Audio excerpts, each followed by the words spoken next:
If we zoom back a little bit, if we were to, look at the world as a space alien would see us, what they would see is that what we do is we sleep at night, and during the day we play. We're active and we play. And let's go from first principle, because I think that really helps. So let's try to define play. So play is unstructured, very much like a conversation. And in animals, which we have the strongest data, play is primarily movement and vocal. So probably the closest analog to play in adults is probably free-form conversation. I put my finger on probably the hardest part of play research right now, is because play is really best done with two people. But they have to be the right people, and they have to be in the right mood, right? And they can't be bullied, and I can watch animals and their everyday life, and you put two animals that are really paired nicely together and they get along very well, and they don't fight with each other.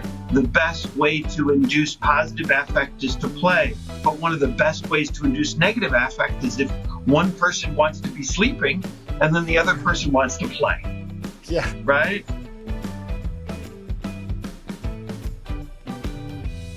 Hello and welcome to Corporate Culture, your podcast about cooperation and conflict at work. In this episode, I spoke with Jeffrey Burgdorf. Jeffrey is a professor at Northwestern University who dedicated his career to the neuroscience of positive emotions. Amongst many things, he found out that rats can actually laugh and identified genes activated by play that promote neuronal growth. I wanted to know how scientists explain the phenomenon of human play, whether a playful mindset can help us cooperate, and how we can actually become more playful in everyday life. Jeffrey shared his thoughts on why animals and humans play, what's the difference between play and goal-oriented behavior, and how AI might affect our playing capabilities. And he made it clear that there are not only a lot of good reasons to play, but also a lot of ways to be playful, both in social interaction with others and in non-social activities without other people. I was really impressed by the richness of insight that Jeffrey has around this complex phenomenon of play, and by the interesting conclusions he drew for human cooperation. Let's get the conversation started. Here's Corporate Culture with Jeffrey Burgdorf.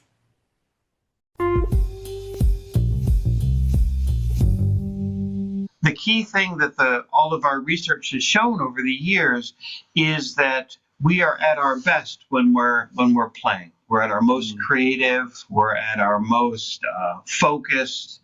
We're at our most productive. Right. So, in order to facilitate play, you need to have an environment that really sort of allows for people to play. An important thing is it's sort of an oxymoron to make people play. It doesn't work that way. You can invite people to play, right? But not everybody will play. But if you provide a conducive environment, if you have the sort of structural architecture for it, it will happen. My PhD advisor and great mentor and great friend, Jaak Panksepp, spent his life studying rough and tumble play. And these are things that we want to do, we're motivated to do, and we're looking for the opportunity to do it. So if you provide a safe space for people and a space that is conducive to it, people will naturally play. A great story that Jaak would say was that he would bring people into the lab, other researchers, and he would put two animals into a box and they would start playing. His friends would say, "Well, how did you teach them how to play. He says, nature did that. That they want to play. They just need the opportunity to do so. Um, so I think a lot of what has happened in the world of play, at least in the last couple of years, has been really, really exciting. What's ended up happening is now through big data, we have access to now 40, 50 million patients worth of data. And we get to see the people that have the best outcomes are the people that can play. And that play is actually very, very important to people for their biological functioning. If we zoom back a little bit, if we were to look at the world as an extraterrestrial, or as a space alien would see us, what they would see is that what we do is we sleep at night, and during the day we play. We're active and we play. And let's go from first principle, because I think that really, really helps. So let's try to define play. So play is unstructured, very much like a conversation. And in animals, which we have the strongest data, play is primarily movement and vocal.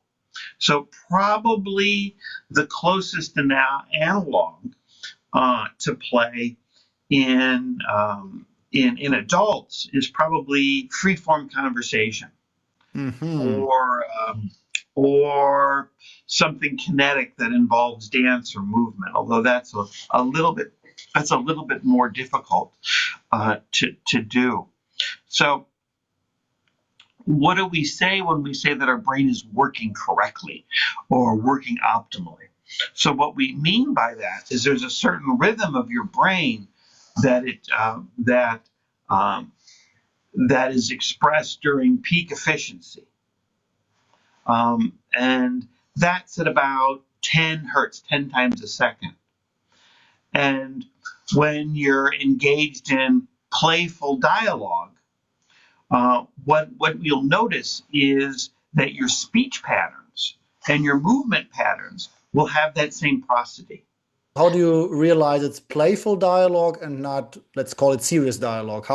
What's the difference there? Yeah, I think I can pick it up from what's called a sonogram. So by actually looking scientifically at the speech, so it will have more staccato, fast bursts, and be more variable. And really, what we're doing when we're playing is we're seeking out Jacques' concept of the seeking system, which is very important. You're seeking out novel solutions. You're trying different options. You don't stick with what you know, but you go into fields where you're not sure what happens. Is that more or less what's happening? Yeah, that's absolutely what's happening. And what you'll see is, even in the language, you'll see sort of a trial and error, and you'll see sort of a back and forth with that. What about this idea? Oh, okay. Oh, well, maybe this, and sort of go back and forth like that. I think that's really the part, and that's actually what's happening in your brain as well. And a more recent discovery in this space is you can actually see what's happening in the brain by looking at the behavior. So when you're talking and engaged in things and playing, your brain is at peak efficiency, so it's producing this 10 hertz signal, and then you're speaking at 10 hertz as well. Right? So each of the syllables is at that same frequency. And more importantly, you're listening at the same rate as well. So really, it's almost like a computer, where you have a clock speed, and then that's sort of the rate that we transmit information is at that rate. But that only works if both people are playful in a conversation, right? If one person is and the other isn't, then it's not like that. That's exactly right. That's exactly Hmm. right. Um, and I think what what is really, the most recent insight that we've had from our large data is a lot of, we'll start medical and then go to workspace. They're very much the same.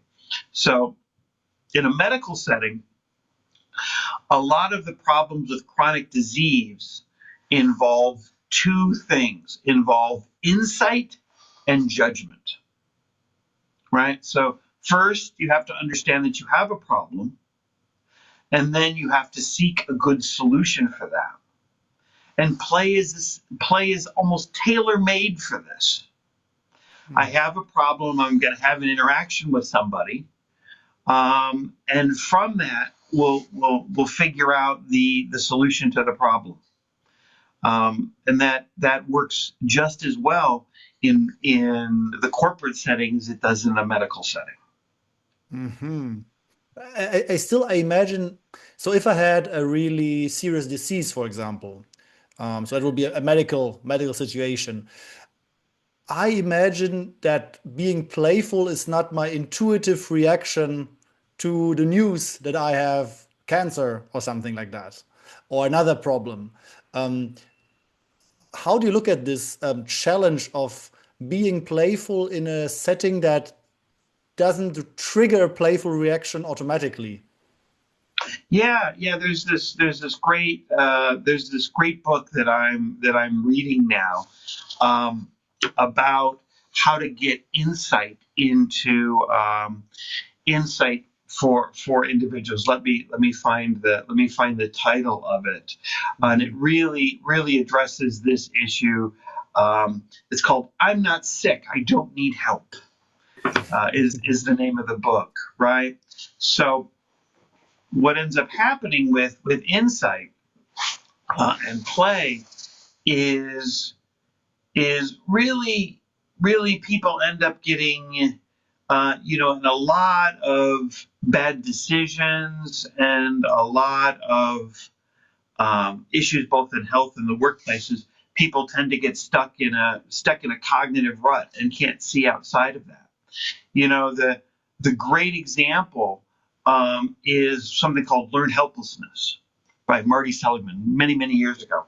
So you're sort of put in a the animal is put in a box, the dog is put in a box, and it's distressed in the box, but a door is open, but they don't notice that the door is open, Hmm. right? And then when the door is open, then they can leave. But first you have to be aware of that, right? Or probably the better example of that is, Daniel Kahneman's Thinking Fast and Slow. I think that's a really great example that when you're having a problem, you have to stop and think because you don't know the solution already. Um, and you can have sort of analysis paralysis, and not really know what the problem is. So good examples medically, for for these sorts of problems are often misdiagnoses, right? So an example could be somebody that has a cardiac problem but thinks they have gastric reflux, right? Mhm. And keeps on going to the doctor saying, I have gastric reflux, when actually they have a cardiac problem. And the solution to this is to engage them basically in play, to be able to listen and discuss with them and understand their perspective, right? And I think that's the other really hard part of play is it's really the dyad. It's the back and forth. Um, and that's and I put my finger on probably the hardest part of play research right now is because play is really best done with two people, Mhm. but they have to be the right people and they have to be in the right mood, right? And they can't be bullied, and I can watch animals, um, and their everyday life, and you put two animals that are really paired nicely together and they get along very well, and they don't fight with each other.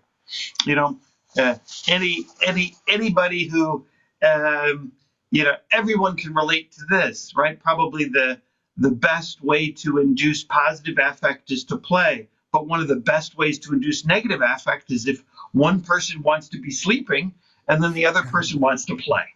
Yeah. Right. Right. This is rather intuitive. So they need to be able to read that language from other people. But can I, as an individual, can I bring another person into a playful state, or is that completely, an individual decision or, individual impulse to play or not to play?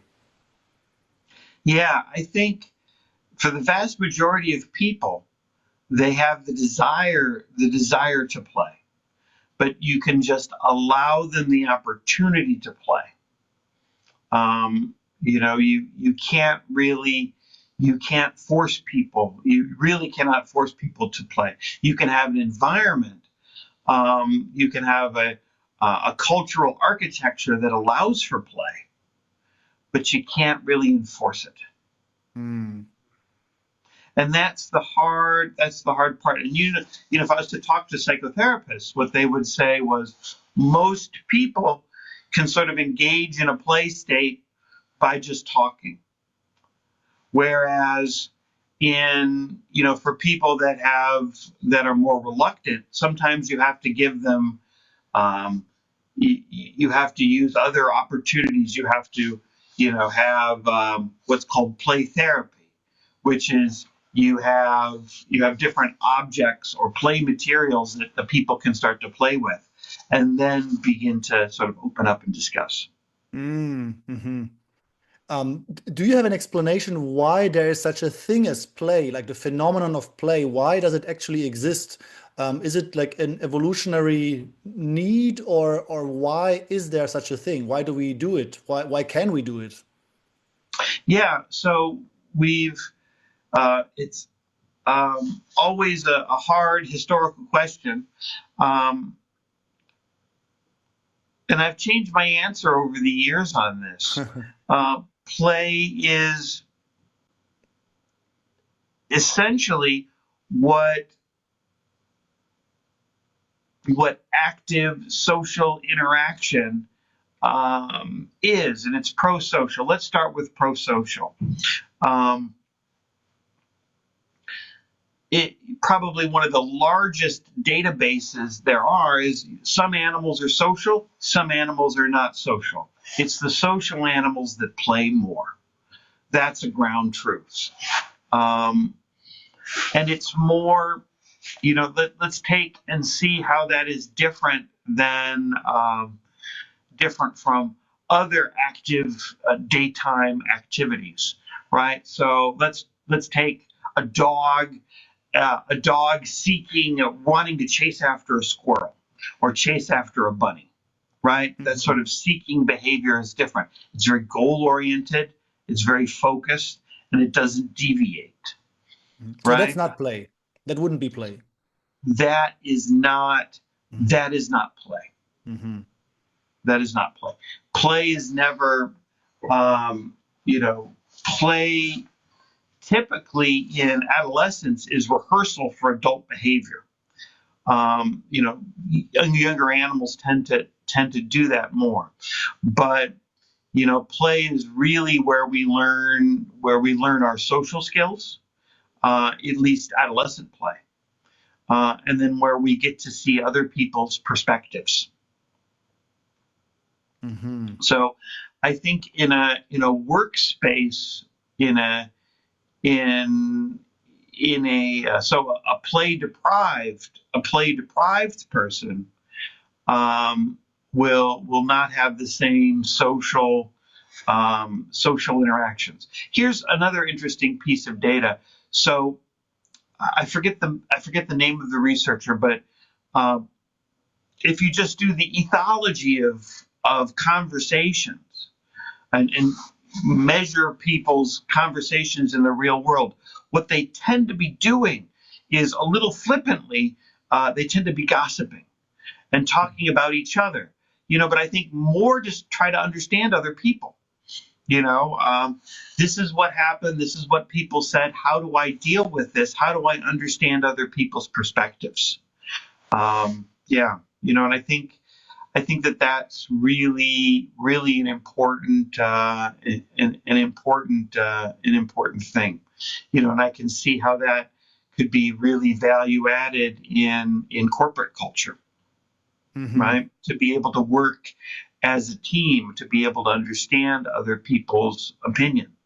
And I think the two not so good things about the challenges in changing technologies is, how we've replaced some of these, we've replaced face-to-face interactions, which are probably the best.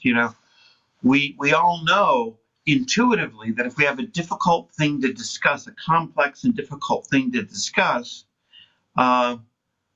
email's not good, phone isn't good, Zoom is acceptable. Probably better to go out to dinner with someone and have a serious conversation with them in a playful way. Yeah. Right? And we all know that. And the world has sort of taken that away. I see that in the broad sense of architecture. I live in a wonderful city, Chicago. And I see that people tend not to go into a workspace anymore. Everyone Zooms. I Zoom. I have a virtual company for the most part, and we don't often get to spend time with each other. Or, the really common one as a professor is teaching, is you can get certain things over a Zoom lecture that you can't get in person, right? And to be able to do that, and it's the main thing that you can get out of that is you can have more of a dialogue, and be able to solve problems better. Another thing that I wanted to touch on as an artificial intelligence researcher and reviewer, I think people are very much moving to asking AI to solve problems. Yeah. And AI is just not built for that. This is a bit of a public service. The best way to teach for it is train for X, hope for Y is what it's called in the literature, right? To first principle, what is the AI doing? It's getting you to type more. It only cares if you type more, right? That's what it's designed. It's not designed to solve a problem. It's not designed to do those other things. And it works best for things that have concrete answers, right? And people are going and it tends to just tell you the things that you want to hear so that you can type more, right? And people really don't get a really good sense of this. I use AI all the time. I use it for coding. It's great for coding because you have a very discrete problem, and then I'm going to go put that into Python, and it's going to work or it's not. And then I'm going to be able to give back the information to the bot to say, the code, here's the error code, it didn't work. But these sort of soft problems don't have that kind of feedback. So it's really a category error to ask AI to do that because there's not a clear yes or no. There's not a, this is the meaning of life, right? Yeah. There isn't, it's black or it's white, and as people move away from that, as people move out of the office and, instead of a Zoom or instead of an in-person, have an email or a phone call or don't follow up, then you lose. Those are the things that you lose. And, it really is a lot of psychotherapy is sort of in that same space. Get people to talk, give them a safe space, allow them to play, and then they kind of end up solving solving the problem themselves. Yeah. And what you're basically saying is that AI is not really meant for this kind of playful conversation, right? Yeah, yeah. It Mm. really doesn't. It really doesn't allow for that. I think generative AI just works with the data that you give it. It Mhm. can't really come up with kind of a new idea. Mhm. Um, it can't really, by definition, it really can't play very well. Yeah, yeah. You're And given a set. Mhm. And I liked what you said before because you mentioned the word of dialogue, right? Because for me, real dialogue is when we kind of develop something together, we let something emerge that we both didn't know. So in a good dialogue, right? Like something will come out, like maybe in this conversation right now, that both you and me didn't know and maybe didn't expect or plan, but it happened out of dialogue. And I think listening to you, you're probably right that AI is just not capable to think outside of the data that it has, right? What we could do if we liked. Yeah, that's exactly right. And I think um, a good example of that is I'm dating myself a little bit, going back to 2006, or maybe it was 2008, which was uh, the real estate bubble pop, right? Hmm. And what ended up happening is a lot of data was fed into an AI. But if you only feed data into the AI to say the housing market goes up, then that's all it can see, right? Hmm. It can't see the dip, because of that. So it's very much like going to, also dating myself, going to an encyclopedia and looking something up. There's Hmm. something static about it. It's not. It's not really.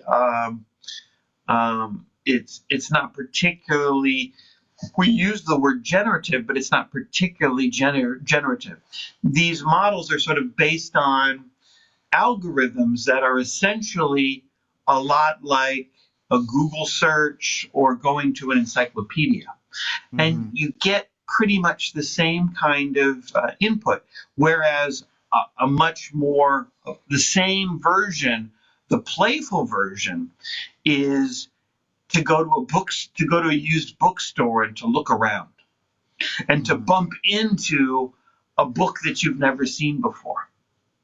I often feel, when I go and I'm able to do that, I often feel that I'm having conversations with people, because I've spent enough time in the space that, I could go to a new city and I can go to a used bookstore and I can see other professors' libraries, and I can see sort of what they were thinking and what they were doing. A Hmm. more precise way of putting this is, there's this great saying: "You want a new idea? Read an old book." And and we all, this is something that we know about Google and search engines, not in a bad way, but we know that the world has sort of been collapsed around the digital, right? Journals started to get digitized in sort of the 90s. Whereas it used to be, you go to a library and you could see a stack of journals that would go back 60, 70, 80, 100 years sometimes, right? But now it's very, very limited to the last few years Hmm. because of the citation thing. So a lot of that stuff gets lost. Whereas if you can sort of uh, expand in a playful way, you get more access to that. Yeah, and I liked your example of the bookshop because um, it does have an aspect of randomness, right? If you say, I go in a bookshop and I don't really know what I want, and I might go in the left corridor or the right corridor, and depending on where I go, I will find another book. That for me sounds very random. Whereas again, when you compare it with AI, this works very much on, probabilities, right, and algorithms and so on. And I really like this example because it shows, I think, very well this difference between being ready for randomness or chance, luck, whatever happens, or being based on probabilities and chances. And so and for me, it really makes this aspect of playfulness even better understandable. But what I wanted to ask you also in that regard is there, from a scientific perspective, some proof or some insights how play actually helps us, for example, to cooperate, to get along better with each other? Why play is useful also for us humans? Is there any specific insights on that? Yeah, I think my favorite, and I've really spent the last 5 to 10 years focused on this. Jack had this great saying: play is the fertilizer for the brain. Hmm. Hmm. Right. So literally, when you're playing, your neurons are growing and connecting. That's what's happening at the molecular level of in your brain.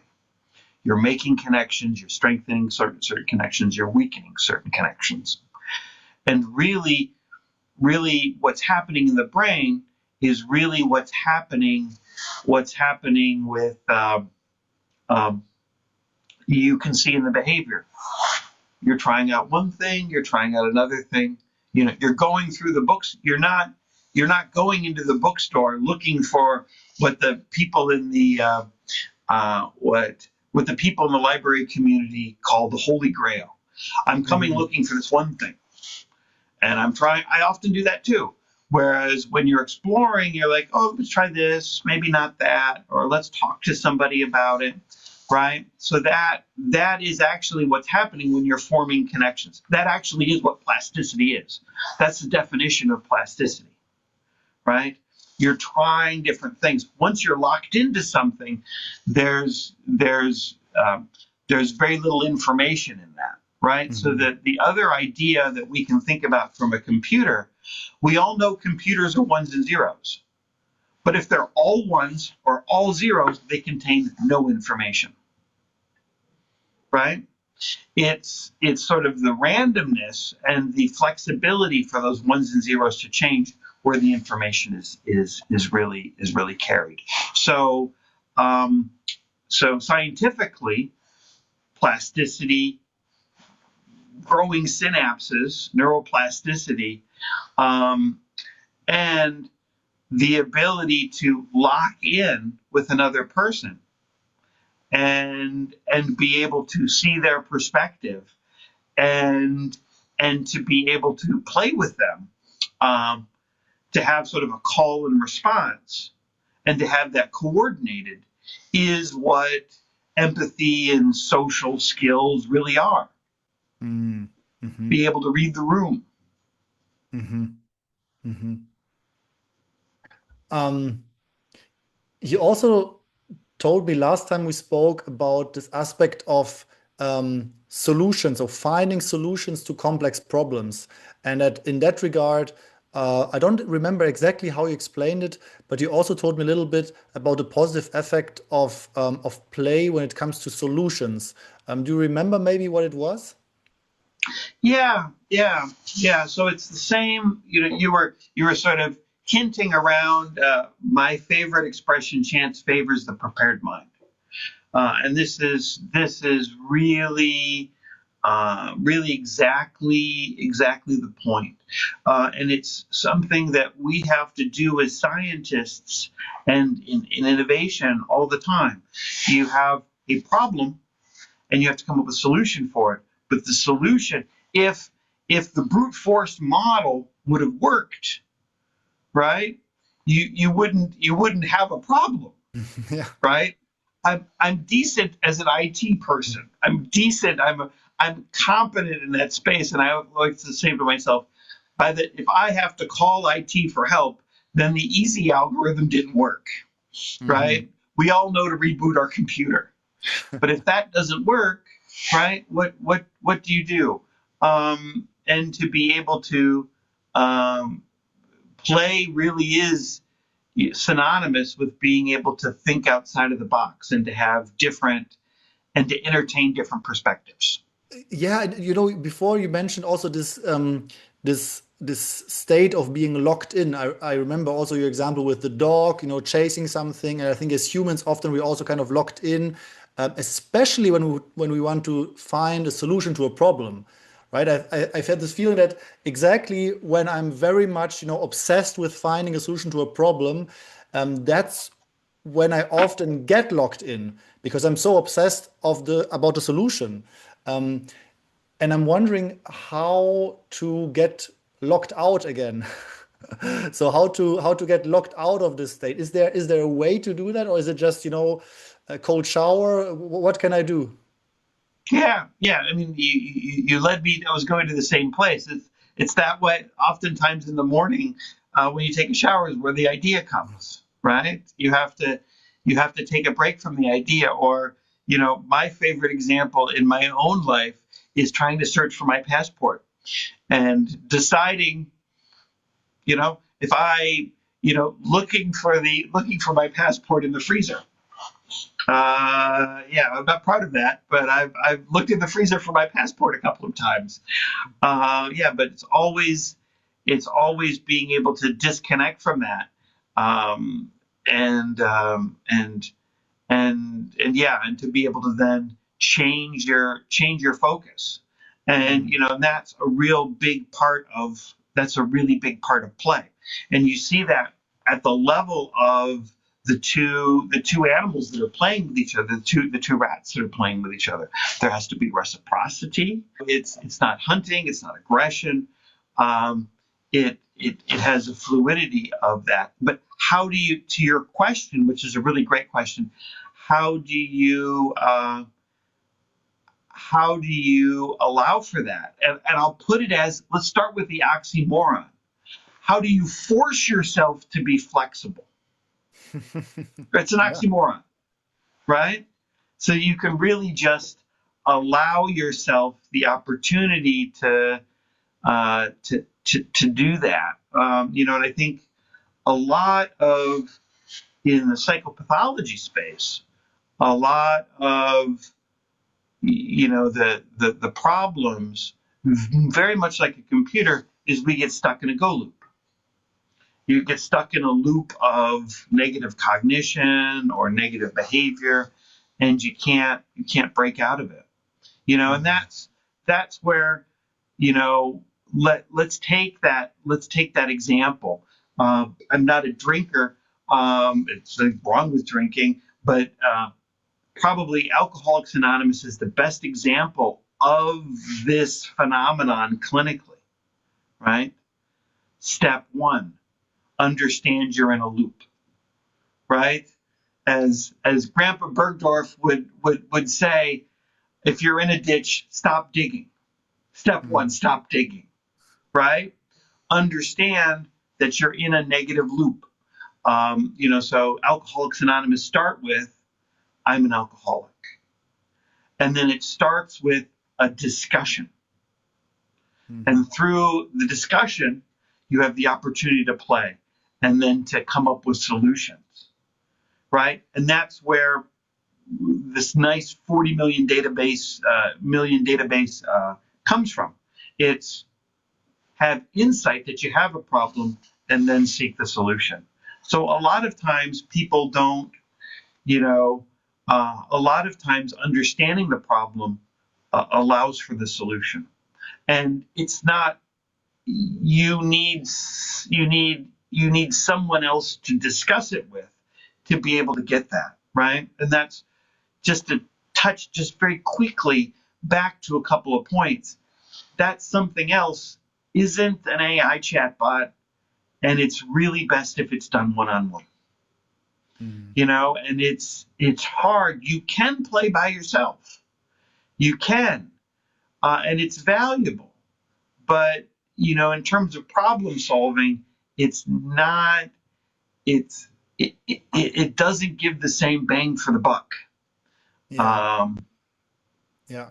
Because I imagine, I mean, even if I were able to have, real dialogue with myself in the sense that I'm really not attached to any of my own opinions, probably the risk of falling back into my own loops is still higher if I'm alone than if I'm with somebody else, right?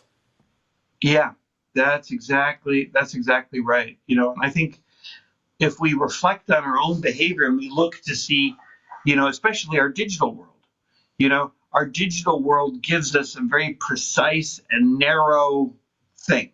You know, if you ever get to, if you ever just ethologically are walking around and you see other people's digital worlds, you see we're all looking at ourselves in the mirror, Mm-hmm. right? It's your own particular niche. I'm very, very happily married. I love my wife. She's Chinese American. Mm-hmm. Um, and she watches the news from, she has Chinese YouTubers that read her the news, and it's that perspective. And we all do that, right? And play allows you to kind of get outside of that of that loop. But in a corporate culture, I think some of the ideas are allowing for free form discussion, and having that be kind of, if possible, face to face, without without an agenda.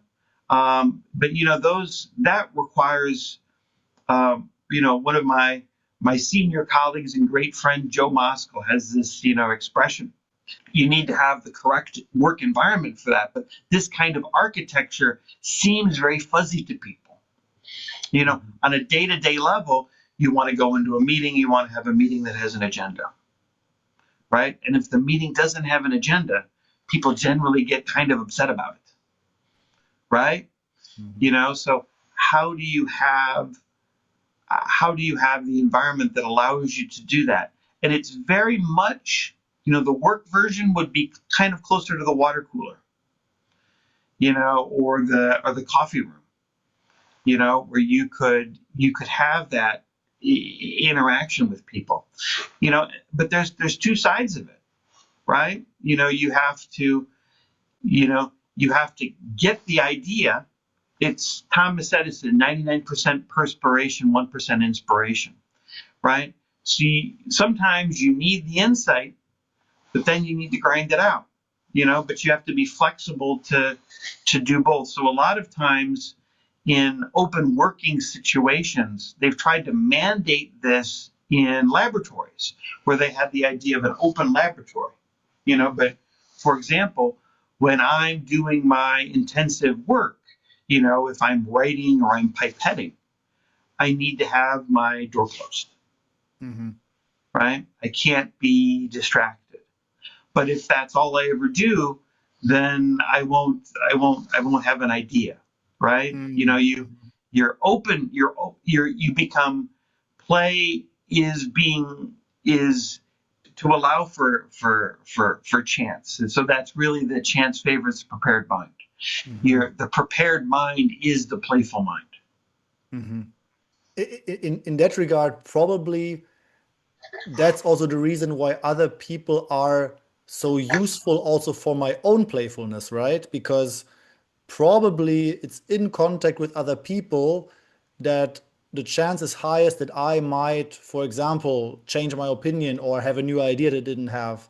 Um, I'm thinking about that because I know this phenomenon personally. For example, as you just said, when I spend, a lot of hours in my office with a closed door. Um, Sometimes it's rare, but I have days where I'm the whole day in my office without any interaction. Lots of administrative things to do and so on. And I realize that my mind becomes much more, again, locked in, as you say, or, narrow, than if I have many meetings with people all over the day. And I'm wondering whether this is also maybe the most helpful factor to become more playful is to meet other people. Yeah, yeah, it is. But I want to kind of, I've given this kind of lecture, I've given, lectures on this, and I always get some very clear feedback, and I really want to help people. My goal is my research should make the world a better place, either through knowledge or the drugs that I develop or the devices that I develop. And I really listen to other people when they talk about this stuff. So, the easy one is, if you're hungry or sleep deprived, you're not going to be able to play. Right? Those are very clear. Sleep deprivation.